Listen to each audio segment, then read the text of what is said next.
말씀 가지고 은혜 나누게 되길 소망합니다. 사실 이 부분을 보면은 결국에 두 가지를 얘기하고 있는 것이죠. 간음하지 말라라고 하는 부분과 맹세에 대해서 이야기하는 두 부분으로 되어 있습니다. 사실 그냥 냉정하게 이렇게 말씀을 드리자면 저는 이 두 부분을 가지고 설교를 버무려내서 좋은 음식을 만들 자신이 없기 때문에 앞에 부분만 하겠습니다. 네, 근데 좀 양심은 있기 때문에 뒤에 부분으로 이렇게 좀 쉽게는 안 하고 좀 어려운 본문, 네, 그 남자 목사로서 설교하기 쉽지 않은 본문, 네, 간음하지 말라, 이 부분을 가지고 좀 설교해 보려고 합니다. 우리가 신앙생활에 대해서 어떻게 정의를 내리느냐가 굉장히 중요한데요. 신앙생활이라는 것은 하나님과의 관계가 신앙생활입니다. 교회에 우리가 들어와가지고 교회 생활을 할 때 착각하면 안 되는 부분이 뭐냐면 하나님과의 관계가 신앙생활입니다. 그것이 우리 공동체와 다른 사람들과의 관계 안에서 내가 지금 하나님과의 관계를 잘 맺어가고 있는지에 대한 증명이 되어지는 것이지 사람 사이의 관계가 신앙생활인 것이 아닙니다. 절대로 하나님과의 관계가 신앙생활인 것이죠. 근데 이거를 이제 착각하기가 너무나 쉬운 겁니다.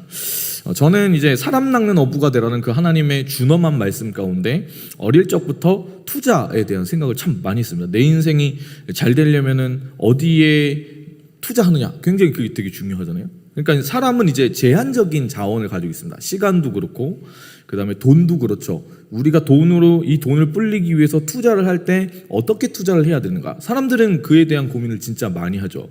근데 시간을 어디에 투자해야 되는가, 이게 사실 돈을 투자하는 것보다 더 중요한 부분입니다.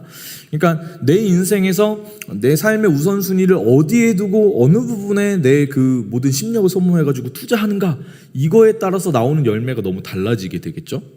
근데 그 부분에서 어떤 사람들은 돈을 불리기 위해서 노력을 하는 거고 어떤 사람들은 뭐 이렇게 저렇게들 하는 겁니다. 근데 저는 어디에 투자했냐? 사람에 투자했죠.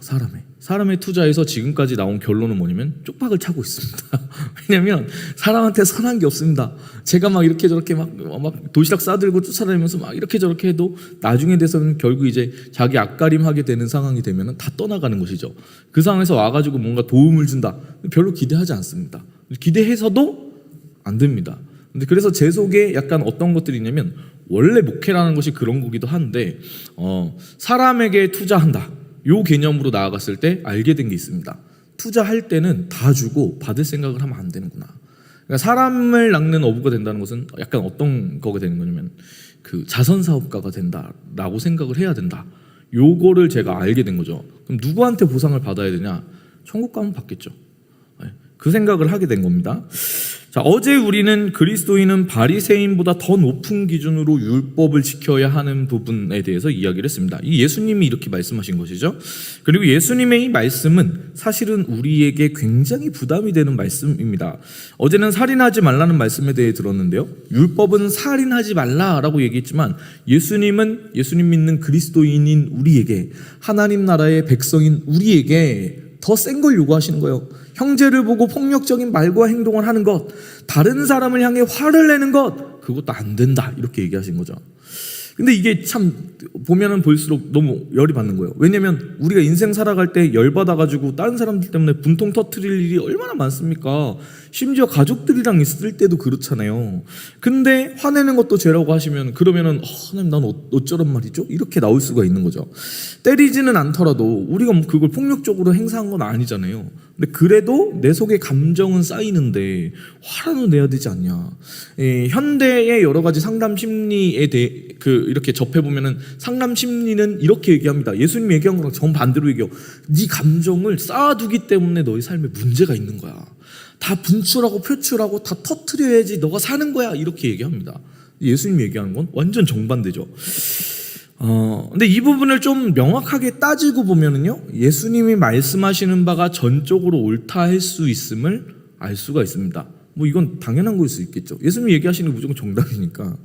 살인행위만 죄다, 그러면요 마음을 끊임없이 상하게 하고 부숴버리는 말로 하는 그 언어가 폭력이 될 때 이게 죄가 아니다라고 하면 이상해지는 겁니다.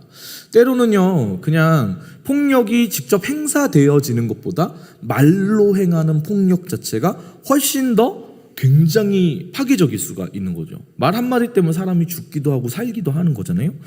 주먹으로만 아니라 다른 부분으로도 충분히 우리는 폭력이라는 걸 행사할 수 있다는 겁니다. 그것으로 말미암아 다른 사람을 죽일 수도 있다는 것이죠. 그 예수님 얘기하신 게 그런 부분이거든요.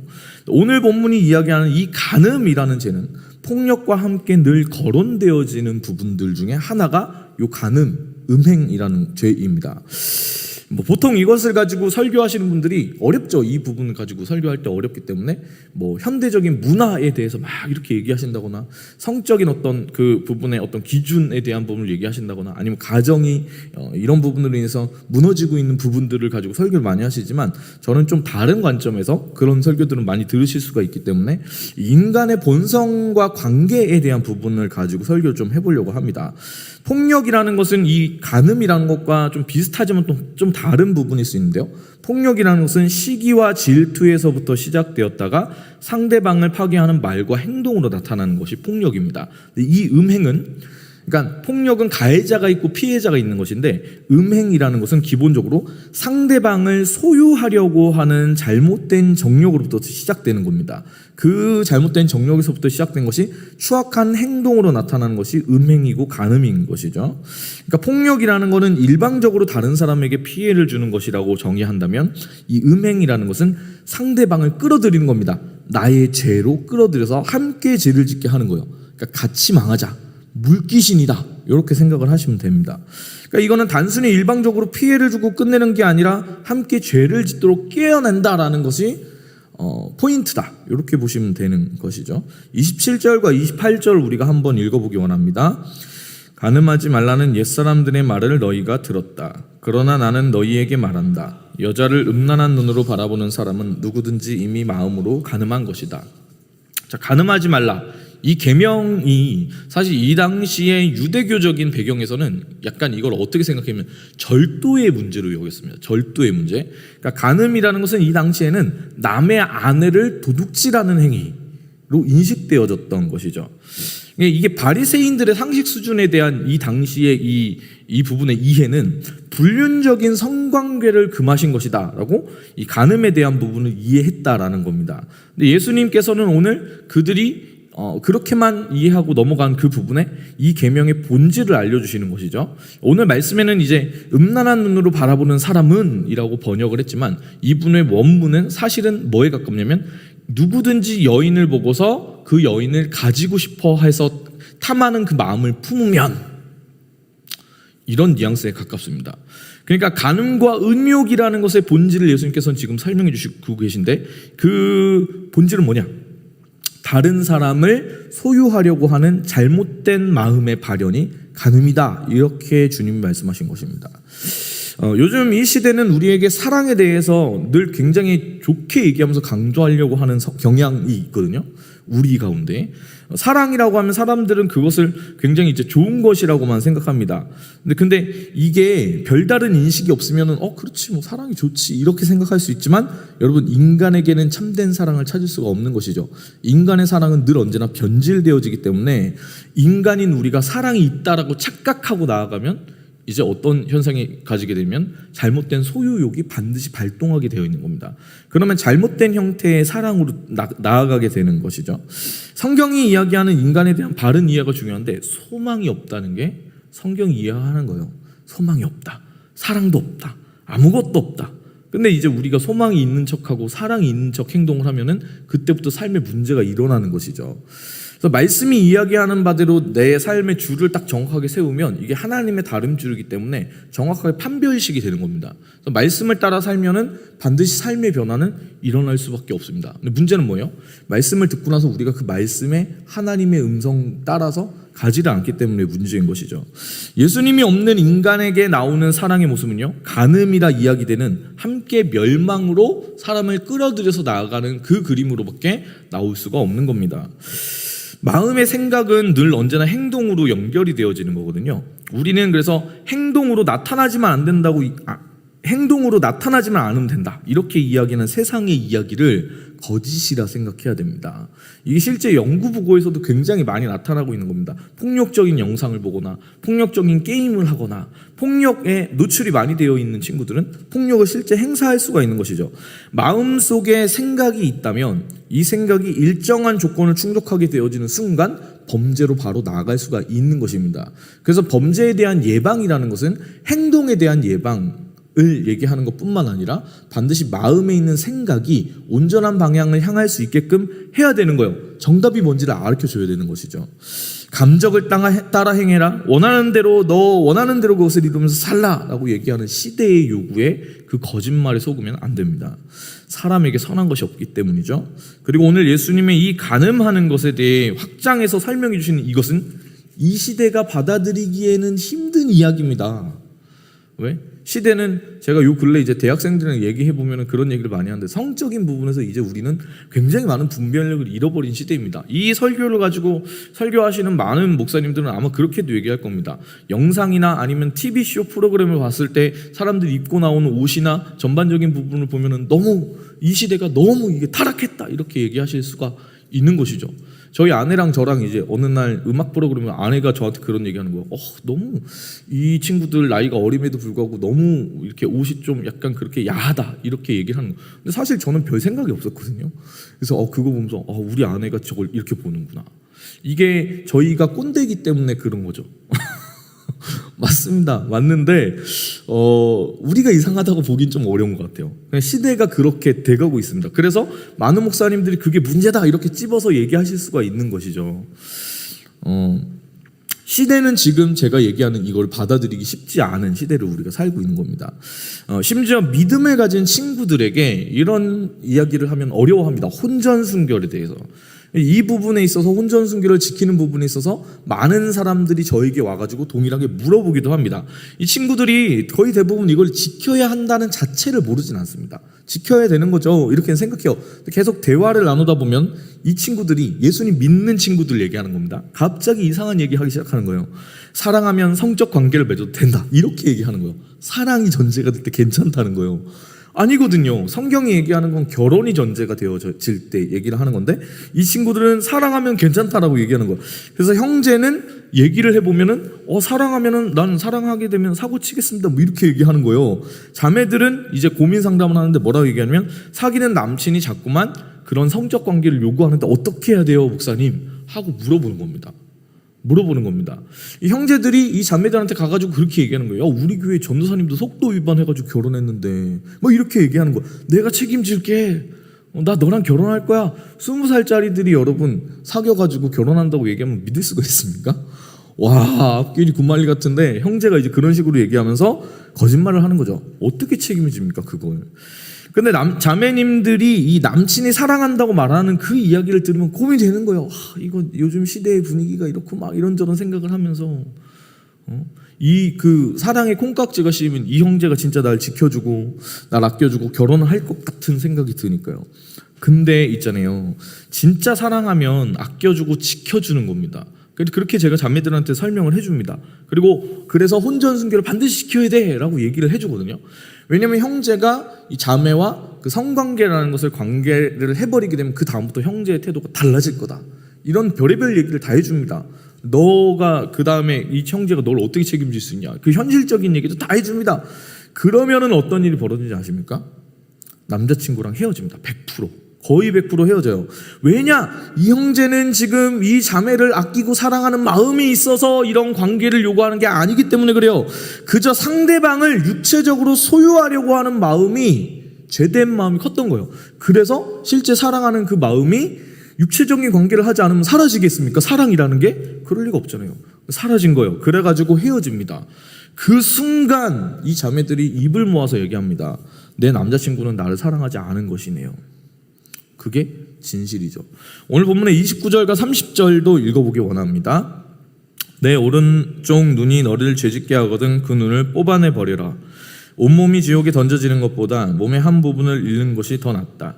내 오른손이 너를 죄짓게 하거든 그 손을 잘라내 버려라.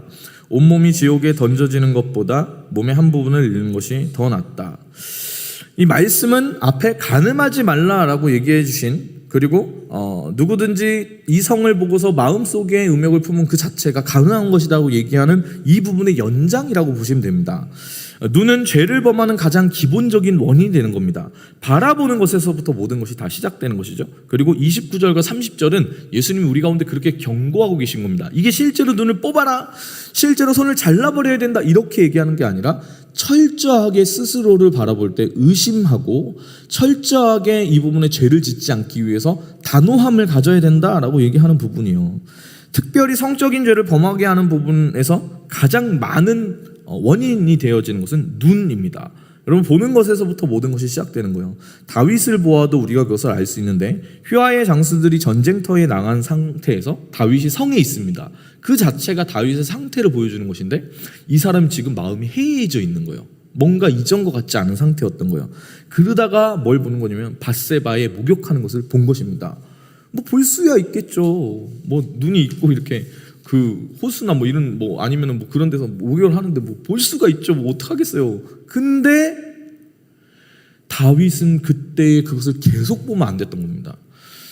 계속 보면 안 됐던 거예요. 그래서 보면은 이제 꿈의 사람 요셉이 보디발의 아내의 유혹을 받거든요. 유혹을 받을 때 보디발에게 그 보디발의 아내가 유혹한 부분에 있어서 요셉이 넘어가지 않죠. 넘어가지 않고 도망간단 말이에요. 다윗이 그랬어야 한다는 거예요. 근데 문제는 뭐냐면 다윗은 이 상태에서 자신의 눈을 가린 것이 아니라 이 눈이 이끄는 대로 그 가운데 그냥 들어갔죠. 그래서 우리아를 죽이고 밧세바를 취합니다. 죄로 빠져들어간 것이죠. 보는 것이 죄로 연결되어지는 가장 좋은 표본을 다윗이 보여준 겁니다. 이 말씀은 그래서 단호하게 죄에 대해 철저하라고 얘기하는 거예요. 보는 것은 상상으로 늘 언제나 이어집니다. 마음속에서 이루어지는 상상이라는 것은 현실로 나타내질 수가 있는 것이죠. 외부 세계는 내면 세계의 발현이라고 볼 수가 있는데, 우리의 내면 세계를 정돈하기 위해서는 우리가 바라보는 것이 달라져야 합니다. 근데 누구를 바라보면 죄를 짓느냐? 사람을 바라보면 죄를 짓게 되는 겁니다. 세상에 예수님이 이야기하신 이 부분의 약한 이유는 왜 그러냐면, 계속해서 잘못된 것이 올바른 것입니다 라고 속이면서 그걸 바라보게 하기 때문에 그래요. 세상은 잘못된 것을 자꾸만 옳다고 우겨가지고 우리한테 그걸 바라보게 하는 것이거든요. 그래서 예수님이 얘기하신 진짜를 받아들일 수가 없게 하는 겁니다. 31절과 32절도 한번 읽어보기 원합니다. 아내와 이혼하는 사람은 이혼 증서를 주어야 한다는 말이 있다. 그러나 나는 너희에게 말한다. 음행한 경우를 제외하고 아내와 이혼하면 그 아내를 간음하게 만드는 것이다. 또 누구든지 이혼한 여자와 결혼하는 사람도 간음하는 것이다. 자, 그러니까 세상이라는 것은 예수님께서 말씀하신 그 부분을 받아들이지 않고 어떻게 해석을 하냐면 자기들 위주로 해가지고 합리화하려고 노력을 합니다. 근데 이게 인간의 특징이라는 거예요. 그래서 우리가 죄에 대해 단호해야 되는데 31절과 32절 이 말씀이 특히 요즘 시대에 받아들여지기 힘든 부분이죠. 그리고 이 부분을 그대로 해석하면 좀 문제가 됩니다. 왜냐하면 이렇게 되면은 교회 안에 요 근래에 여러 가지 이유들로 인해서 이혼하거나 아니면 여러 가지 이유를 통해서 이 가정에 대한 부분이 이렇게 갈라서게 된 부분들이 있을 수가 있는데, 그럼 다 잘못됐다 이렇게 나올 수가 있는 거거든요. 재혼한 사람들은 다 잘못됐다 이렇게 해석을 할 수가 있기 때문에 문자 그대로만 보면 좀 문제가 됩니다. 그래서 이거 배경을 좀 알아야 된다는 얘기죠. 이 부분은 이 당시 시대적인 상황을 조금 이해해야 되는데, 바리새인들이 이혼에 대해서 굉장히 자유분방하게 생각했기 때문에 그래요. 이 사람들이 예수님께서 지금 말씀하시는 것은 이혼의 음행한 경우라고 했지만 이걸 어떻게 해석할 수 있냐면, 이혼에 합당한 사유가 있을 때에는 서로를 위해서 특별히 이 아내를 위해서 그를 보호하는 마음에서 풀어줄 수 있어야 된다라고 얘기한 것이거든요. 근데 특히 요 본문에서는 이게 뭐라고 볼 수 있냐면 음행을 연고로 이혼했다라고 볼 수가 있는 거예요. 이 원어로 봐도 그런데, 근데 이 당시에 바리새인들은 뭐라고 생각했냐면 어떤 이유든지 상관없이 내 마음에 안 들 때 이혼 정서를 그냥 써주면 아내를 버릴 수 있다라고 생각한 거예요. 네. 이 배경을 이해해야 된다는 거예요. 이것은 율법을 악용한 것이라고 볼 수가 있습니다. 바리새인들이 지금 이렇게 얘기한 이 이혼 증서를 주어야 한다는 이 말은 모세가 이야기한 부분을 인용을 한 거잖아요. 신명기 24장에 나온 이혼 증서에 대한 부분을 인용을 한 건데, 아무 이유에서나 내보낼 수 있다라고 말하고 있지 않습니다. 모세도 신명기에서 그렇게 얘기하고 있지 않아요. 모세가 얘기하는 부분은 수치스러운 일에 하나여 내어 보낼 수 있다라고 얘기를 합니다. 근데 여기서 이제 수치스러운 일이라고 번역한 이 원어를 보면 이건 뭐냐면 성적인 수치스러운 일을 가리키는 부분입니다. 그러니까 지금 모세가 얘기한 거랑 예수님이 지금 이 말씀하시는 부분이 같은 맥락이죠. 음행을 연고로 아내에게 이혼 증서를 줄 수 있는 겁니다. 그러니까 타당한 근거가 있을 때. 근데 법이라는 것은 그 자체를 만들 때에는 늘 언제나 좋은 의미에서 만든 것이라 볼 수 있지만 사람은 그 법을 늘 악용하는 겁니다. 요즘 시대에도 보면 그럴 수 있죠. 법 자체는 그냥 괜찮은데 이 법의 사각지대를 막 악용해가지고 자신의 사회사욕을 채우는 데 쓰는 사람들이 있잖아요. 법을 잘 알수록 그렇게 사는 사람들이 있어요. 근데 바리새인들이 딱 그랬다는 거예요. 바리새인들은 하나님의 율법을 잘 알고 지키지만 그 율법의 본질은 외면하고 이거를 자신들에게 유리한 쪽으로 가져와서 지켰다는 거예요. 그래서 내 마음에 안 들면 그냥 이혼증서 하나 써주고 아내를 버린 겁니다. 그러면 될까요? 안 될까요? 안 되죠. 어제 말씀드렸던 것처럼 예수님이 말씀하신 율법의 완성은 어디 있냐면 사랑에 있습니다. 하나님의 마음이 사랑이기 때문에 그렇습니다. 참된 사랑은요, 상대방을 소유하는 것이 아니라 존중하는 것입니다. 참된 사랑은 상대방을 내 마음대로 하려고 하는 것이 아니라 상대방이 말하는 바를 듣고 상대방이 원하는 바를 들어주려고 하는 것입니다. 근데 이게 사람을 보면 불가능해져요.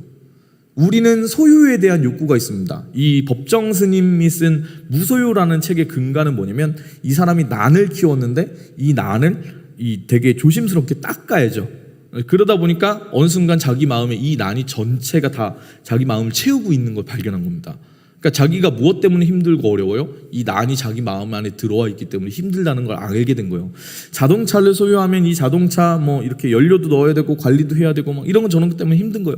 제가 이 청년들을 보니까 아이폰에 환장한 청년들이 많이 있습니다. 아이폰을 사면 뭐 해야 되면 케이스부터 이렇게 핸드폰을 막 해야 되잖아요. 그게 힘들게 한다는 거예요. 그래서 이 법정 스님이 얘기한 게 뭐냐면 그러면은 내 마음속에 차여져 있는 이 소유를 다 버리면은 나는 무소유가 되면 행복하겠네? 라고 얘기한 겁니다. 이 사람은 하나만 알고 두 개는 몰랐던 거죠. 그게 맞는데 소유는 무조건 사람을 힘들게 하고 어렵게 하고 타락하게 하는데 왜 그러냐면 죄가 있기 때문에 그래요. 그러면은 그 모든 소유가 다 그러냐? 아니요. 단 한 가지 우리를 살리는 소유가 있는데 예수님을 소유하게 될 때 인간은 살아난다는 겁니다. 이 사람이 그걸 몰랐던 거예요. 그러니까 얘기하는 거의 절반은 맞는데 사람을 본다라는 것은 무엇이냐면 내 마음 가운데 그 사람을 둔다는 거거든요. 그러면 어떻게 되냐면 우리는 죄 가운데 빠져가게 됩니다. 성경이 말하는 인간에는 사람은 전적으로 부패한 존재라는 것이거든요. 그래서 좋은 사람을 보면 인간은 어떻게 하고 싶냐면 소유하고 싶어져요. 근데 반드시 그렇게 소유하고 싶어지는 마음 생기면 어떤 마음으로 이어지냐? 서운하고 섭섭해집니다. 사람은 자기 마음대로는 절대로 되지 않는 존재이기 때문에 그래요. 내가 아무리 선의를 가지고 사랑하는 마음을 가지고 대한다고 해도 이 사람은 내 마음대로 안 된다는 걸 알아야 돼요. 심지어 누구도 그렇습니까? 우리 자녀들도 마음대로 되지 않죠. 그래서 복음은 뭐라고 얘기하는 겁니까? 복음은 하나님을 소유하고 사람을 풀어주라고 얘기하는 겁니다. 내 마음을 사람으로 채우려는 것은 죄라는 것이라는 거예요. 사람이 아닌 하나님을 바라보아야 합니다. 사람을 아끼려는 마음 자체, 사람을 사랑하려는 마음 자체는 나쁘진 않지만 이 사랑이 잘못된 표현이 되어서 집착하고 잘못된 소유욕을 가지면 그 관계는 반드시 함께 동반해서 망해가는 길로 나아가게 되는 겁니다. 이것은 여러분 신앙적인 관점에서도 동일하게 적용되는 부분입니다. 하나님께서는 우리와 하나님과의 관계를 부부 관계로 늘 설명하시거든요. 예수님께서 우리의 신랑 되시고 우리는 예수 그리스도의 신부 되는 존재라는 것입니다. 그리고 우상 숭배와 관련된 부분은 반드시 음행 그리고 간음과 연결지어서 말씀 가운데 늘 우리에게 설명을 해주시는 거죠. 그래서 여러분 이 본문을 볼 때 조금 갑자기 이렇게 연결되는 거다라고 좀 억지스럽게 생각하실 수도 있겠지만 내 사람이라는 존재를 없애야 됩니다. 내 사람이라고 생각하시면 안 됩니다. 심지어 내 아들, 딸이라도 내 사람, 내 아들, 내 딸이 아닙니다. 하나님의 아들, 하나님의 딸인 것이죠. 그렇게 되지 않으면 어떻게 되는지 아십니까? 우리는 숱하게 많은 경우의 수를 들어서 알고 있습니다. 부모님의 과도한 집착을 통해서 자식이 망가지는 사례를 굉장히 많이 알고 있는 것이죠. 아셔야 됩니다. 내가 아무리 아끼고 사랑해도 내 아들의 내 딸의 인생을 내가 대신 살아줄 수가 없는 것이죠.